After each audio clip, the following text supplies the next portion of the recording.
Hi everyone, my name is Olivia, and before I get into my project, I just wanted to give a background as to why I did what I did and kind of what led me to this specific project. So, when I think back to my childhood and my creative development, I would not be the person or the artist or the educator that I am without the people who have helped me along the way. So, this project is dedicated to those who have helped me and those who have shaped me to become the person and artist and teacher and just overall human in society today. So, I'm really proud of this project. It took me a very long time. Um, it is all completely hand drawn, animated. The first time I did an animation was for this class, and about, I don't know, like a month and a half ago.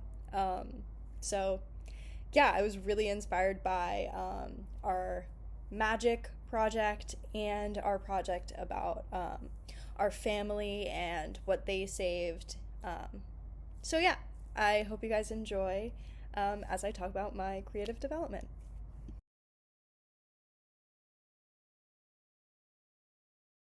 When I was a kid, I did anything and everything to express my creativity and add some color to my boring little childhood life. I remember being in school and drawing on the papers that I should have been doing my schoolwork. I remember getting in actually a lot of trouble in school, and that habit never stopped until I was in high school. I remember that feeling of that headspace of being in my own world and imagining anything and everything that I could be.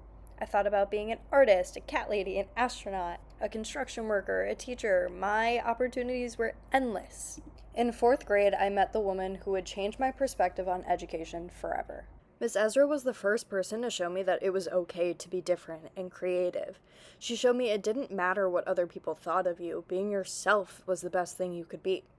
She was the first and only one of my educators that actually allowed creative outlets inside the regular classroom. She introduced me to collages and mosaics, and my favorite book to this day, The Invention of Hugo Cabret. Having a teacher like her so early on in my education changed my idea of what education could be. My number one supporter my whole life has been my grandma. Anytime I would go to her house, she would surprise me with a new art project. My favorite one growing up was her rock project. We would gather rocks from her front yard, put them in the oven, heat them up a little bit until they were warm enough to melt wax. We would then hold a crayon to the rock and it would create these really beautiful, like melted, liquidy patterns that I always found fascinating.